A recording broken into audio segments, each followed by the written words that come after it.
Today, I'm going to be cooking up with a crazy multi-platinum producer, Sim, who's worked with Future, Lil Baby, Lil Durk, and most recently, Gunna. We're going to be cooking up some crazy vibes and getting a secret insight to his process, so make sure you stay tuned for this one. But enough talking, let's get right into it. Alright, we're here with my boy Sim, and we're about to cook up some vibes for Gunna if you're down for that. Let's get it, man. Hell yeah, let's do it. Chase that placement. Alright, so I'm going to start out by going into the Mini Stash Volume 2 kit, which if you don't already have it, it's only $7, and it sounds pretty crazy. And I'm going to just grab a starter. Just pick a random one. Let's see what that sounds like.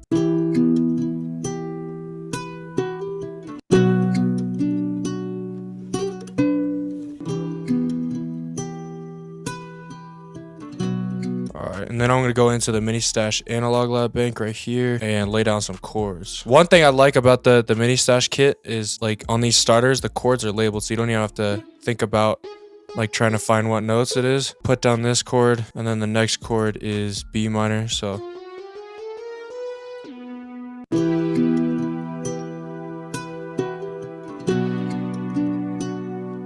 just switch up the inversions for the second half.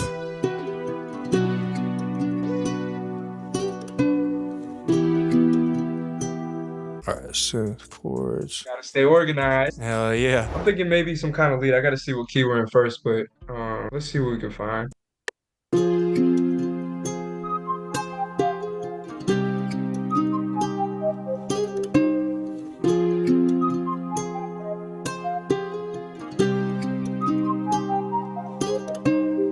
Those definitely work. So do you play stuff in most of the time, or you like to click shit? Honestly, bro, I got the keyboard right in front of me right now. That's usually like my bread and butter, just because you're just like practicing theory without even realizing it. That's my favorite part, because when you're clicking in, it's like you're kind of set in stone with an idea. But for me, when I got the keyboard in front of me, I might just like not even think of a counter melody. I might just fuck around and just play the keys for a little bit, just get used to the key I'm in. That ultimately helps you just become a better musician, honestly.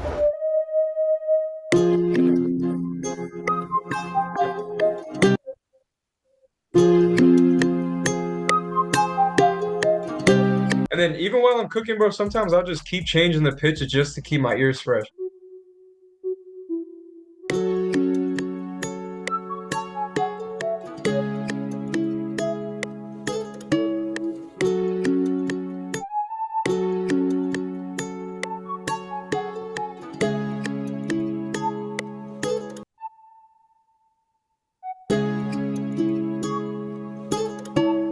What are some of your go-to effects plugins? Bro, thermal is like one of my favorite. I use thermal so much because it adds color, you know, it's more than just distortion and like fuck around, you know what I'm saying? Like that's where I find the sauce. I think this will sound good just alone. That is the Sim sound. That's not... Yeah, bro. Let me add those signature bells. I still be using these bells, bro.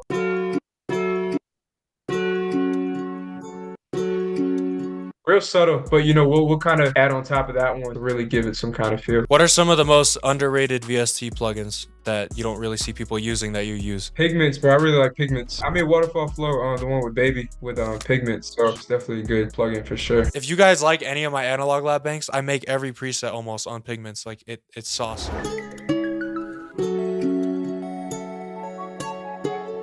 Ooh, I kind of like that. It's like kind of corny, but like in a good way, you know what I mean? Yeah. We can make this work.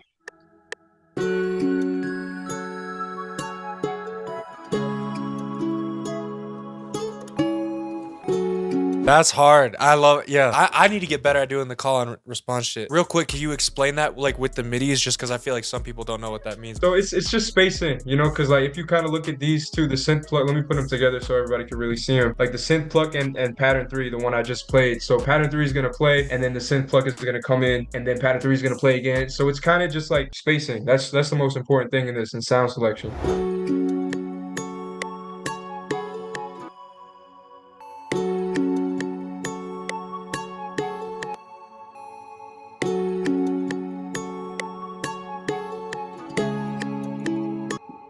Let's see what we can do with this, because I like to kind of experiment sometimes. And I feel like too for Gunna, like I feel like he probably gets sent so many guitar beats that are just straight like guitar. So if it's like guitar but it's not, like sometimes that might be cool. I don't know. Exactly. Nah, yeah, bro, it's on us to kind of push the... My shit just crashed.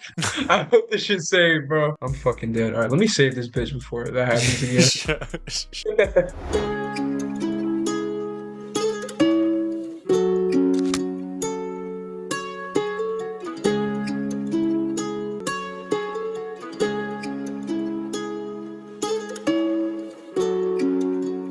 So you work a lot with ATL Jacob. What do you typically see him looking for whenever he's going through loops? Man, I love working with him because he uses everything, bro. Like, I think that's just one thing I got so used to because then when it came time to work with guys who were very picky, I was like, man, what? Like, that's the hardest shit in the world. How are you not using it? But that's one thing I love about working with Jacob is like he really just he'll kind of manipulate it into his own thing fully, completely, you know. And I love that because it's showing his creativity.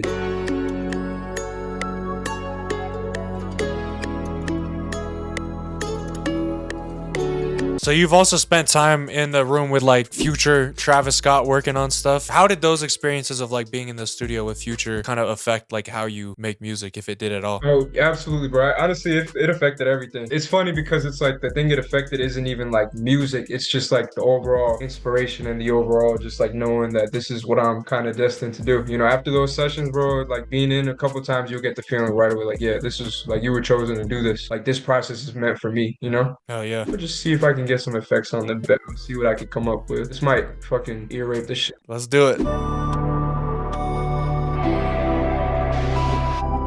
kind of like it, the Guitar Evil one. If you tone it down a little bit. Yeah.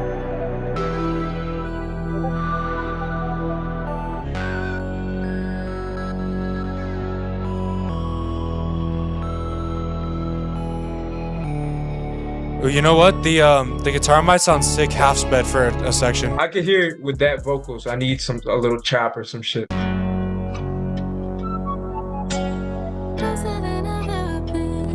Ooh, I kind of like that.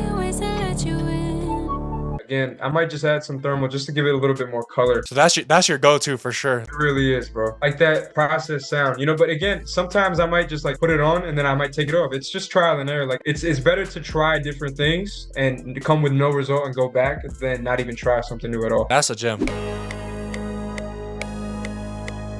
Ooh, this sound is dope.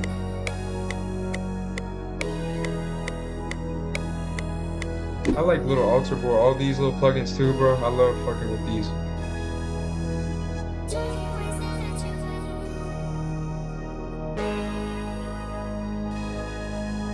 When you're arranging, do you think about the person who's going to be using that loop and trying to put the catchiest part first, or are you just doing what feels good to you? Most of the time, I wouldn't say always, but a lot of the time I'll kind of have like the juice, you know what I'm saying, in the beginning of it and then kind of break it down. I'd rather just have everything in front of me, play it back and then see what I could kind of take out and go from there. I like things to switch up quick because then guys could just like loop one part a million times, you know, stuff like that. And that way, like when they're listening to the loop for the first time as well, they get so many different things at once. So they're like, yeah, I have to use this, you know?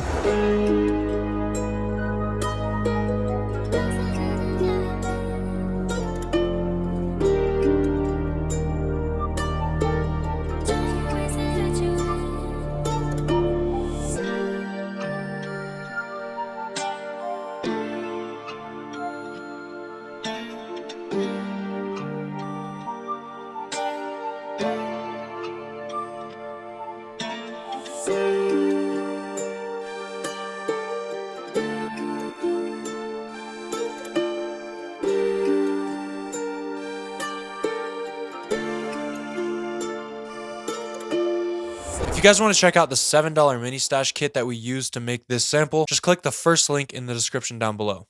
Peace.